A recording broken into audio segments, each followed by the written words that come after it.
दो बलशाली राक्षस थे, हिरण्यकशिपु और हिरण्याक्ष। ये दोनों भाई थे। उन दोनों ने देवों पर चढ़ाई कर इंद्रलोक को जीत लिया। मगर समय की गति बलवान है। हिरण्याक्ष एक नौक दुर्घटना में मारा गया और हिरण्यकशिपु को नरसिंह देव ने मारा था। हिरण्यकशिपु के मरने के बाद उसका बेटा प्रहलाद सिंहासन पर बैठा। मगर भगवान भक्त प्रहलाद को हिरण्याक्ष के बेटे अंधक ने हराकर उससे राज्य छीन लिया। अंधक ने प्रहलाद को बंदी बना लिया और स्वयं असुरों का राजा बन बैठा। अंधक के मन में देवों के लिए पुराना बैर था। उसने अपनी सेना की शक्ति बढ़ा ली और अमरावती पर चढ़ाई करने की तैयारी करने लगा। इंद्र को यह बात पता चली तो वह चिंतित हो उठा। इंद्र जानता था कि अकेले देव इतने शक्तिशाली नहीं हैं जो अंधक और उसकी विशाल सेना का सामना कर सकें। इसीलिए इंद्र ने निश्चय किया कि वह मनु की प्रतापी संतानों को अपनी सहायता के लिए बुलाए। उस समय धरती पर दक्ष प्रजापति जैसे प्रतापी राजा थे।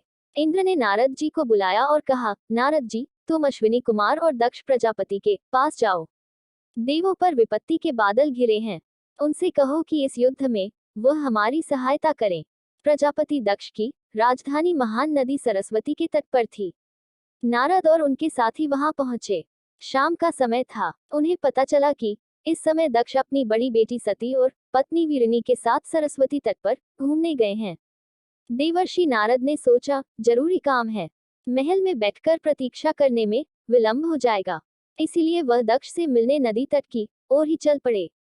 कुछ दूर चलने पर ही उन्होंने एक तेजस्वी पुरुष को नदी के तट पर टहलते हुए देखा। उनके बगल में एक प्रौढ़ा और एक युवती भी चल रही थी। युवती की सुंदरता देखकर अतिर्थ बोला, नारद जी, यह अप्सराओं में श्रेष्ठ युवती यहाँ कैसे आ गई? नारद जी हंसकर बोले, मित्र, ये प्रजापति दक्ष की बड़ी पुत्री सती है। कुछ ही दिनों में इसका विवाह होने वाला है। पता नहीं किस भाग्यशाली को यह वरण करेगी। और दूसरी है दक्ष की पत्नी वीरिनी।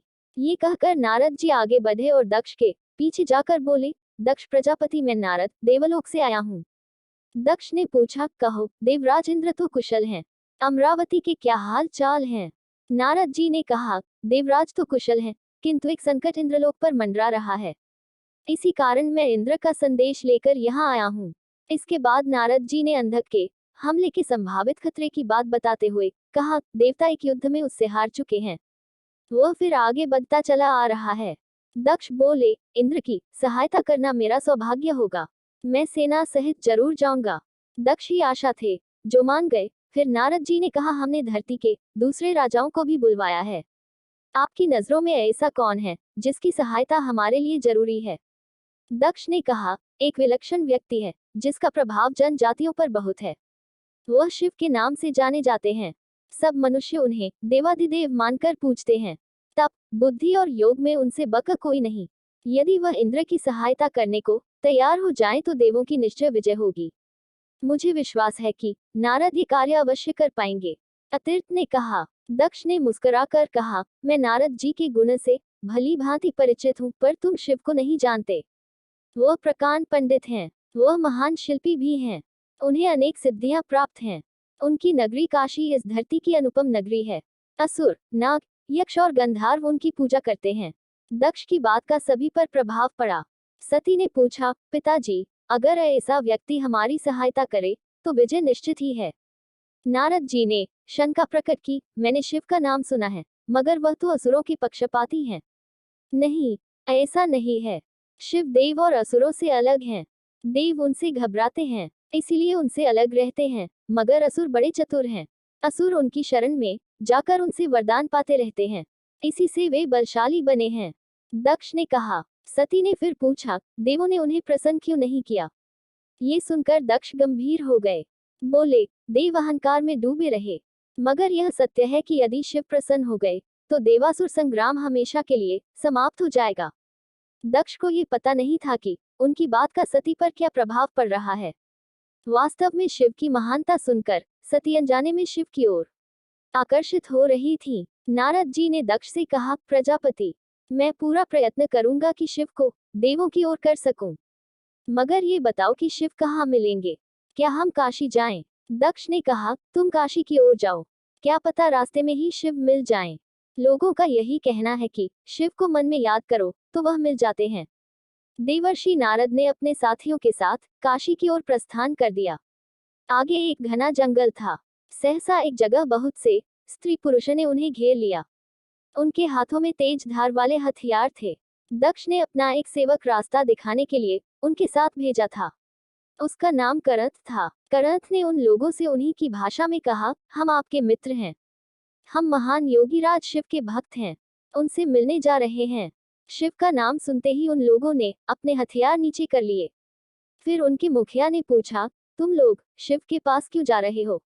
नारद जी ने मुखिया से कहा, हम पर भीषण आपत्ति आ पड़ी है। हम शिव की सहायता लेने आए हैं। हमें शिव कहाँ मिलेंगे? मुखिया ने कहा, ये तो मुझे भी पता नहीं। फिर भी मैं आप लोगों का संदेश बस्ती बस्ती पहुंचाए देता हूँ। हो सकता है कि शिव तक ये संदेश पहुंच जाए। और सचमुच हुआ भी यही। अगले दिन वे एक बस्ती में थे। तभी जय महादेव का नारा गूंज उठा। नारद ने देखा कि बाघंबर पहने एक तेजस्वी पुरुष हाथ में त्रिशूल लिए चले आ रहे थे। उनके विशाल नेत्रों से इतना तेज टपक रहा है कि दृष्टि बरबस नीचे झुक जाती थी। उन्हें देखते ही सब प्राणियों ने जमीन पर लेटकर उन्हें प्रणाम किया। शिव आगे बढ़े और नारद जी के पास जाकर बोले, कहो नारद, कैसे आना हुआ? नारद जी ने हाथ जोड़ कहा, भगवन, देवों पर भयंकर विपत्ति आ रही है। मुझे इंद्र ने भेजा है। आप ही देवों की रक्षा करें। ये सुनकर शिव हंसकर बोले, हिरण्याक्ष और हिरण्यकशिपु से हारकर देवों को अब इस मानवलोक की याद आई है। भगवान शिव की बात सुनकर नारद का सिर झुक गया। शिव फिर बोले, मैं जानता हूँ कि शक्ति पाकर असुर अन्यायी हो उठे हैं, किंतु याद रखना ये धरती सभी की है। वेद, असुर, मानव सभी इस धरती पर मिलकर रहेंगे। नारद जी बोले, हम भी यही चाहते हैं भगवान। शिव फिर हंसे और बोले, नारद, अंधक का काल उसके ऊपर नाच उठा है। मैं युद्ध में जाऊंगा। ये कहकर शिव चले गए। पता ही नहीं चला कि क्षण में वे कहाँ लोप हो गए। शीघ्र ही एक विशाल घाटी में दोनों सेनाओं की मुठभेड़ हो गई। अंधक विशाल सेना लेकर आया था। उधर देवों की शक्ति भी कम न थी। शिव का त्रिशूल अनेक योद्धाओं का रक्त पी चुका था। उनकी सेना भूतों के समान शत्रु सेना में घुस गई। वे भयानक संहार कर रहे थे। तभी शिव ने इंद्र की ओर इशारा किया। इंद्र तुरंत आए। शिव बोले, देवराज, इतनी हत्या व्यर्थ है। हमारा उद्देश्य शत्रु को हराना है, व्यर्थ रक्त बहाना नहीं। इंद्र की समझ में कुछ नहीं आया। शिव ने त्रिशूल छोड़कर धनुष उठा लिया। फिर बोले, अंधक कहाँ है? मुझे बताओ। शिव का रौद्र रूप देखकर इंद्र भी कांप उठे। बोले, भगवान, वह बिजली के समान अश्व पर मुकुट लगाए जो तेजी से मार काट मचाता घूम रहा है, वही अंधक है। लेकिन वह दूर है, निशाना लगाना कठिन है। शिव ने मुस्कुराकर इंद्र की ओर देखा, फिर प्रत्यंचा खींचकर बाण छोड़ दिया। बाण बाज पक्षी की तरह लपका और पल भर में अंधक का सिर जमीन पर लौटने लगा। युद्ध समाप्त हो गया। इंद्र प्रसन्न था। वह शिव को धन्यवाद देने के लिए देवों को लेकर चला, मगर तभी उसे मालूम हुआ कि शिव अपनी सेना के साथ अंतर्धान हो गए। पूर्ण विराम। इस युद्ध के बाद सभी देव जुटे। सभी ने देवासुर संग्राम में दक्ष प्रजापति की वीरता की सराहना की और उन्हें धन्यवाद दिया। देवर्षि नारद बोले, देवराज, हमें दक्ष प्रजापति की नहीं, भगवान शिव का धन्यवाद करना चाहिए। युद्ध में विजय हमें उन्हीं के कारण मिली।